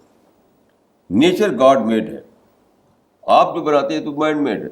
آپ کا ہوٹل، آپ کی جو آپ کا گھر، آپ کی کار، جو بھی ہے جس میں آپ بور ہو جاتے ہیں، وہ مین میڈ ہے. وہ پرفیکٹ نہیں ہے. مین میڈ چیزوں میں چونکہ آپ بور ہو جاتے ہیں، اس کو لے کر کہتے ہیں کہ آدمی جو ہے پیراڈائز بور ہو جائے گا. تو خدا نے ان ایڈوانس آپ کو دکھا دیا کہ جا کر نیچر دیکھو جو گاڈ میڈ ہے. آج بھی اسی دنیا میں ایک ہے مین میڈ دنیا، اسی میں گاڈ میڈ دنیا بھی اسی میں ہے، وہ ہے نیچر. جہاں پیور نیچر ہو وہاں جائیے آپ. میں ایک مرتبہ وہاں گیا، پہاڑ پر ایک جگہ، وہاں پر اوپر سے ایک دریا چلا رہا تھا، ریور. اس کا پانی اتنا پیور تھا بالکل. اب دیکھتے رہیے اس کو، وہ پانی بہہ رہا ہے، فلو کر رہا ہے، اور ایک عجیب چاروں طرف سبزی ہے، ہریالی ہے، چڑیاں اڑ رہی ہیں. وہاں بھی دیکھتے دیکھتے آخر میں جب شام ہوئی تو اٹھا وہاں سے. تو میں یہ کہوں گا کہ پیراڈائز کو اگر آپ کو سمجھنا ہے تو نیچر کو دیکھ کر رائے بنائیے، انسان کے بنائے ہوئی چیزوں کو دیکھ کر رائے نہ بنائیے. اسی دنیا میں ایک ہے مین میڈ دنیا, ایک ہے گاڈ میڈ دنیا. تو نیچر گاڈ میڈ ہے, آپ کے سٹی اور ٹاؤن ہے یہ مین میڈ ہے. تو یہ ہے رانگ کمپیریزن. اس قسم کا جو ڈاؤٹ بتاتے ہیں جو لوگ, وہ رانگ کمپیریزن کی وجہ سے ہوتا ہے. رائٹ کمپیریزن یہ ہے کہ آپ اپنی بنائی ہوئی دنیا سے نہ کمپیئر کریں, خدا کی بنائی ہوئی دنیا جو آلریڈی اسی زمین پر موجود ہے اس سے کمپیئر کریں. تو آپ بتائیے, کسی سے پوچھیے, آپ ٹی وی پر آتے ہیں ایسے سین, نیچر کے سین اتنے بیوٹیفل ہوتے ہیں کہ دیکھتے رہیے اسی کو, جھرنے اور واٹر فال اور درخت اور ہریالی, دیکھتے رہیے, کبھی اس میں بور نہیں ہوتی. تو پیراڈائز کو آپ کمپیئر کریے نیچر سے جو گاڈ میڈ ہے. پیراڈائز کمپیئر نہ کیجیے اپنی سٹی اور ٹاؤن سے جو کہ مین میڈ ہے. تو اس کوشچن کا آنسر آپ کو مل جائے گا. This question is from Maulana Zakwan. What equation Muslims should have adopted instead of Hakim and Mahkum? دیکھیے, یہ تو انوویشن تھا, یعنی بدعت تھی. شاہد مشہود کا ایکویشن تھا اسلام میں. یہ تو بدعت ہوئی, انوویشن تھا کہ اس کو حاکم محکوم کو بنایا. اسی کی طرح لوٹ جائے. رولر اینڈ رولڈ, یعنی حاکم و محکوم, رول کرنے والا اور جس پر رول کیا جائے. یہ تو اس وقت ہوا جب مسلم امپائر بنا. پہلے کیا تھا, رسول اللہ کے زمانے میں, صحابہ کے زمانے میں امپائر نہیں تھا, تو ٹرو اسلام تھا وہ. اس وقت شاہد مشہود یعنی دائی بدو کا تھا ایکویشن. اسی ایکویشن کو دنیا میں پھر لوٹائے ہیں. قرآن کے بیس پر میں یہ کہتا ہوں کہ رول جو ہے, حکومت جو ہے, وہ ایک ریلیٹیو چیز ہے. اسلام کا ریئل پارٹ نہیں ہے, وہ ریئل پارٹ نہیں ہے. مسلمان بہت سے یہ سمجھتے ہیں کہ ہماری مناپلی ہے کہ ہم خلیفہ بن کر دنیا پر رول کریں. یہ سب بالکل بیس لیس بات ہے. پولیٹیکل پاور کسی کی مناپلی نہیں ہے, یاد رکھیے. کیوں؟ دنیا میں جو چیزیں ہیں, چاہے منی ہو, چاہے اولاد ہو, چاہے بلڈنگیں ہوں, اور چاہے پولیٹیکل پاور ہو, سب کو سب کیا ہے, all these things are test papers. Test papers ہے. تو ٹیسٹ پیپر تو سب کو ہوگا. منی پر کسی کی برابری نہیں ہو سکتی ہے. اسی طریقے سے پولیٹیکل پاور بھی کسی برابری نہیں ہو سکتی ہے. قرآن میں ہے کہ تلک الایام نداولها بین الناس, یعنی پولیٹیکل پاور کبھی ان کے پاس کبھی ان کے پاس. پولیٹیکل پاور وہ چیز جو بدلتی رہے گی, کیونکہ سب کو ٹیسٹ لینا ہے. خدا کو تب سب کا ٹیسٹ لینا ہے. یہ سب کو کبھی ان کو دے گا کبھی ان کو دے گا. تو یہ ایکویشن ہی غلط تھا جو مسلم امپائر کے زمانے میں اختیار کیا گیا. صحیح ایکویشن وہی ہے جس کو قرآن میں شاہد مشہود کہا گیا تھا, اور اس کو آسان کرنے کے لیے میں کہا کرتا ہوں دائی مدعو, کہ ہم دائی ہیں, دنیا مدعو ہے. ایڈریسر اور ایڈریسی, یہی صحیح ایکویشن ہے. اس سے کیا ہوتا ہے کہ آدمی کے اندر پازیٹیو تھنکنگ آتی ہے, دوسروں کے لیے کمپیشن آتا ہے, نگیٹو تھاٹ ختم ہوتے ہیں. انسان فرینڈلی کلچر بنتا ہے. دائی بدو کا جو ایکویشن ہے وہ انسان فرینڈلی کلچر کو پروموٹ کرتا ہے. یہی صحیح ایکویشن ہے اسلام کے مطابق. This question is from Dr. Farida Khanam. There are some people associated with our mission who work so hard for dawah that their health gets affected. Still they feel that they have not done enough. Should they work at the cost of health? بھائی, اس کا جواب میں کیا دے سکتا ہوں؟ اس کا جواب میں نہیں دے سکتا. لیکن یہ کوئی پروفڈ فیکٹ نہیں ہے کہ زیادہ کام کرنے سے ہیلتھ خراب ہو جاتی. یہ کوئی پروفڈ فیکٹ نہیں ہے. رسول اللہ تو بہت کام کرتے تھے تو ان کی ہیلتھ تو خراب نہیں ہوئی. میں خود اپنی زندگی کے بارے میں کہہ سکتا ہوں کہ رات دن میرا کوئی دوسرا کام ہی نہیں ہے, پھر میں چلا جا رہا ہوں. اس لیے میں اس کو کوئی ایسی چیز نہیں سمجھتا اس کو سوچا جائے. یہ ایک ریلیٹیو بات ہے. کس کی صحت کس وجہ سے بگڑتی ہے, کس وجہ سے بنتی ہے, اس کو دعوی ورک سے جوڑنا میں سمجھتا ہوں کہ صحیح نہیں ہے. کچھ اور ریزن ہو سکتے ہیں, آپ ایٹریبیوٹ کرتے ہیں اس کو دعوی ورک سے.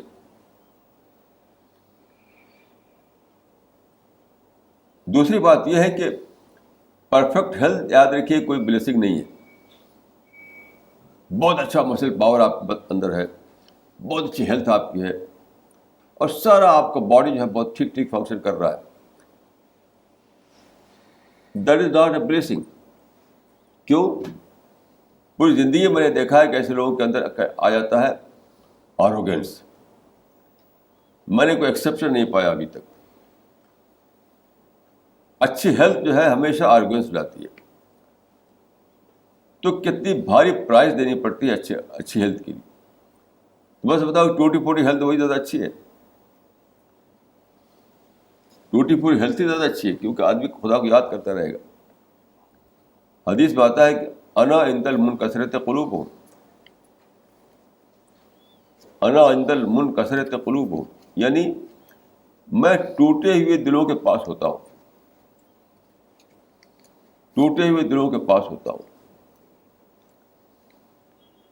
میری بیوی تھی, ہم لوگ رہتے تھے پہلے لکھنؤ میں 1965 میں. تو میری بیوی کو منہ سے بلڈ آ گیا, اب بیمار ہو گئی. تو پہلے ہم نے ادھر ادھر علاج کیا, پھر وہاں پہ ایکسپرٹ تھے, یعنی چیسٹ کے ایکسپرٹ ڈاکٹر عبد الجلیل فریدی, ان کے پاس ہم گئے. دیکھتے انہوں نے جانتے کیا کہا, you are too late, you are too late.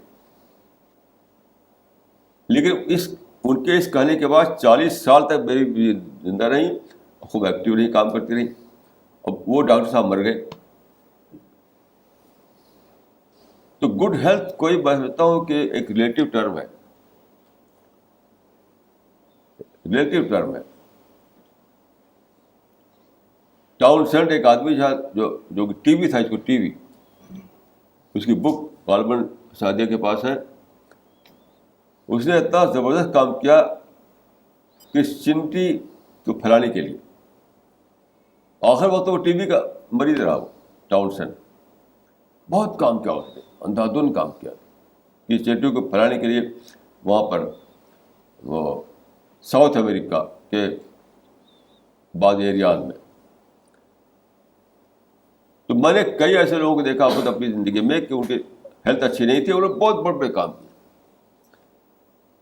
تو اس وجہ سے میں سمجھتا ہوں گڈ ہیلتھ اور بیڈ ہیلتھ یہ ریلیٹیو ٹرم ہے, یہ کوئی ریئل ٹرم نہیں.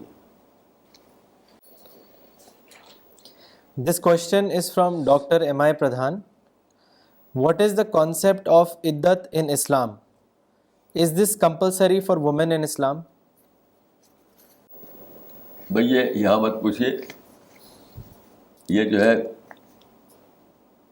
اگر کسی کا کوئی یعنی سچ مچ یہ کوشچن ہو کسی کا تو پیپر پر لکھے وہ اور دارالعلوم دیوبند میں بھیج دے. وہ یہ سب بہت ہی سینسیٹیو ایشوز ہیں, سینسیٹیو. ہاں, اس کو ہم یہاں لاؤڈ اسپیکر پر نہیں بتا سکتے آپ کو. تو آپ ایک جو کہتے ہیں استفتاء یعنی فتویٰ مانگنا. ان کا طریقہ یہ ہے کہ آپ ایک پیپر پر اپنا استفتاء لکھیں اور ایک سیلف ایڈریس انویلپ اس میں رکھیں اور وہاں بھیج دیں, وہ آپ کو جواب آ جائے گا. یہاں یہ ایک کوشچن کرنا میں اس کو ٹھیک نہیں سمجھتا. This question is from Razia. When talking about Islam, Muslims generally don't ask questions beyond what is related to form of prayers and other rituals. They don't consider questions related to discovery of God worth discussing. How can such people be helped to rediscover Islam? دیکھیے یہ تو ایک بہت ہی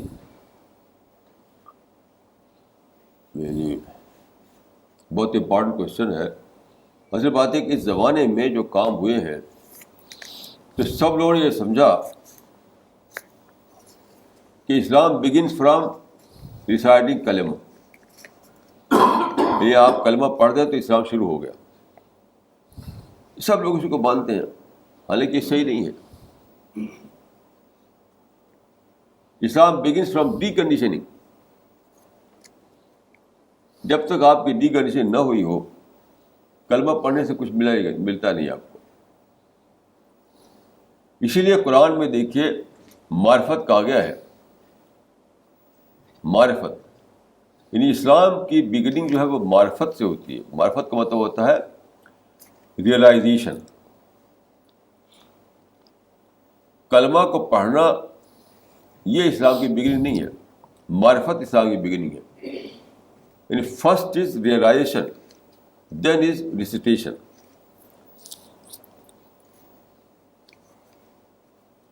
یہ قرآن میں 7ویں پارے پڑھ لیجیے آپ, 7ویں پارے کہ سب سے پہلے آتا ہے معرفت یعنی ڈسکوری. معرفت کا مطلب ڈسکوری, ریئلائزیشن. اس کے بعد آتا ہے کلمہ کو پڑھنا. لیکن لوگوں نے اس کو حذف کر دیا, اس کو چھوڑ دیا, اور بس کلمہ پڑھ لو. تو بہت سی موومنٹ چل رہی ہے آج کے مسلمانوں میں, بہت بڑی بڑی, بس کلمہ پڑھنے کو سب کچھ سمجھتے ہیں. وہ بہت سے بات ان کے نزدیک ہے کہ کلمہ پڑھنے میں کوئی غلطی نہ ہو جائے. جیسے لا الہ, اب کوئی لا الہ پڑھ دے تو کہیں غلط ہو گیا. لا الہ مت پڑھو, لا الہ پڑھو. تو یہ سب جو ہے یہ سب ٹریول چیزیں ہیں, ٹریول. اسی کو سمجھ لیا ہے انہوں نے اصل.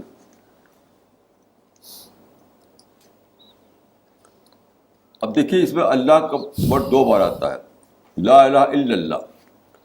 تو اس میں ہے لا الہ الا اللہ, وہاں پر پیش ہے, وہاں پر زبر ہے.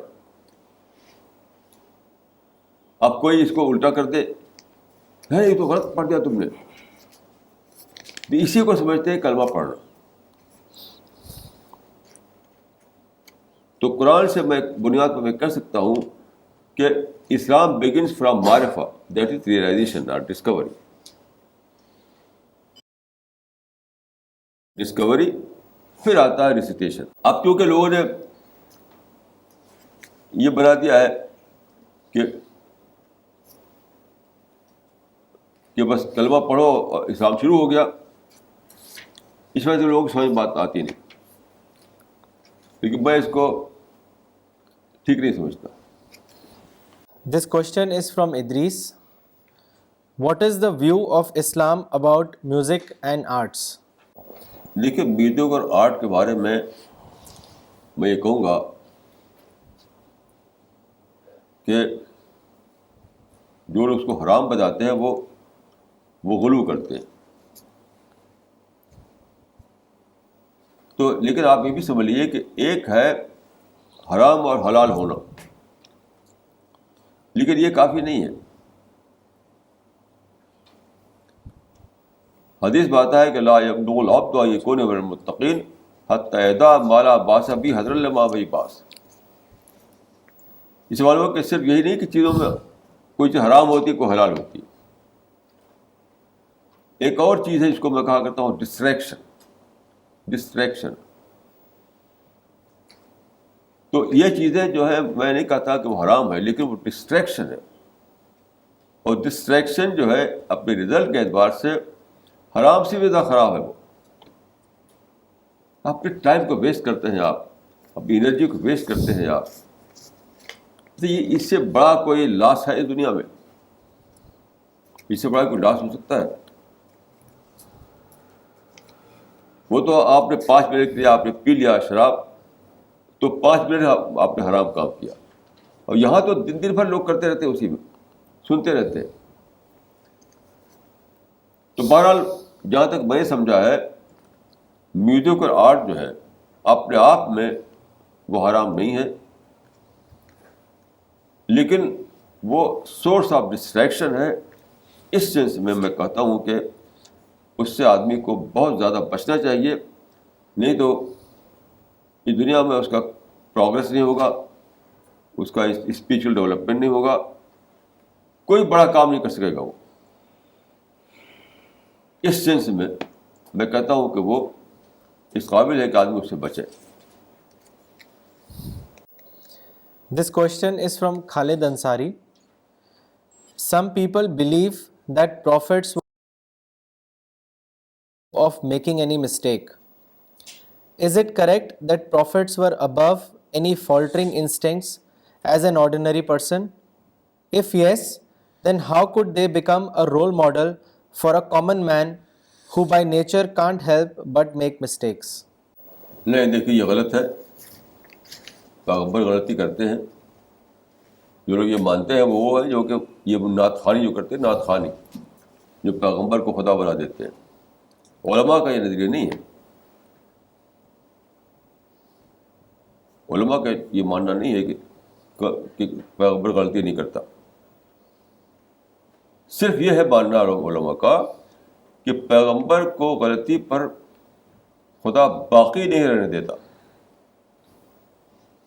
یعنی جس کو کہتے ہیں استمرار. غلطی پر استمرار نہیں ہونے دیتا، وہ اس کو ٹوکتا ہے، فرشتہ بھیجتا ہے، اس کو بچاتا ہے اس سے. ورنہ جو کہتے ہیں ٹو ایئر ہیومن میں پیغمبر کا ایکسیپشن نہیں ہے.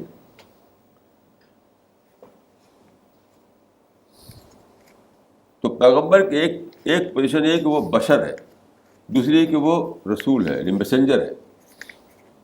بشر ہونے کے اعتبار سے وہ بھی اسی طرح سے خطا کر سکتا ہے، مسٹیک کر سکتا ہے، اس سے دوسرا انسان کرتا ہے.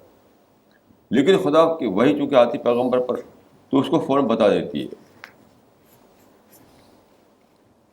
جیسے میں آپ کو ایک مثال دوں، رسول اللہ سے پوچھا گیا کہ مشرکین کی اولاد آخرت میں جنت میں جائے گی جہنم میں جائے گی. اولاد مطلب چھوٹے بچے، ابھی وہ معصوم تھے، ابھی انہوں نے کوئی برائی کی نہیں تھی، چھوٹے بچے. تو آپ نے کہہ دیا کہ ہم ما آبائہم، ماں یعنی مشرک باپ مشرک حالت میں مرا تو جائے گا ہیل میں، تو بچے بھی ہیل میں جائیں گے. ہم ما آبائہم، یعنی چھوٹے ہونے کے باوجود وہ اپنے باپ کے ساتھ جائیں گے ہیل میں. تو اللہ تعالیٰ نے اس کو کریکشن کیا. تو آپ نے بات کو بتایا کہ مجھے جبریل نے بتایا ہے کہ یہ ٹھیک نہیں ہے. تو وہ بتایا کہ ہم خدم اہل الجنہ، ہم خدم اہل الجنہ، یعنی جنت میں وہ بطور کارکن کے لوگ ہوں گے.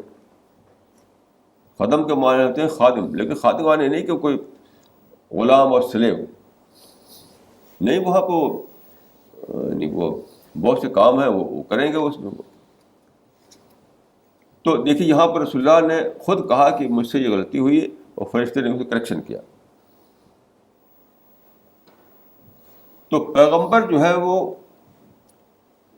یہ علماء نہیں مانتے اس بات کو کہ پیغمبر سے کوئی خطا نہیں ہوتی. یہ نعت خواں مانتے ہیں، نعت خواں لوگ، یہ قوالی جو پڑھتے ہیں وہ نعت خوانی کرتے ہیں. علماء کا مسئلہ ایسا نہیں ہے. علماء کا مسئلہ یہ ہے کہ پیغمبر بھی خطا کر سکتا ہے، اجتہادی خطا کر سکتا ہے، لیکن خدا کی طرف سے اس کا کریکشن ہوتا ہے.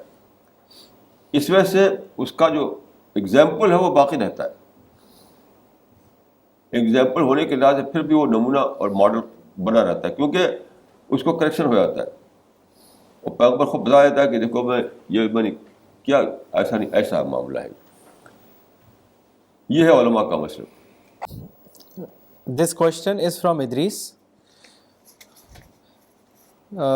In relation to my earlier question on Islam's view on music and arts, I remember in one of the lecture you mentioned that Einstein used to play violin. وہ کبھی جب آدمی کا ایسا ہوتا ہے کہ میں بھی ایسا ہوتا ہے، کبھی آدمی کوئی سوچ رہا ہے بہت زیادہ دماغ جو ہے الجھا ہوا اس میں، تو آدمی کوئی شعر پڑھ دیتا ہے. اور یہ جو وائلن وقت تھا اس کا وہ نہیں جیسے آج کل کے لوگ وہ سنتے رہتے ہیں ہر وقت اسی مشغول رہتے ہیں. آخری کبھی ایسا کیا اس نے؟ کوئی اگر یہ کہے کہ ڈیلی ایسا کرتا ہے تو غلط مانتا ہے وہ. آخری کوئی بھی کر سکتا ہے، اس میں کوئی حرج نہیں ہے.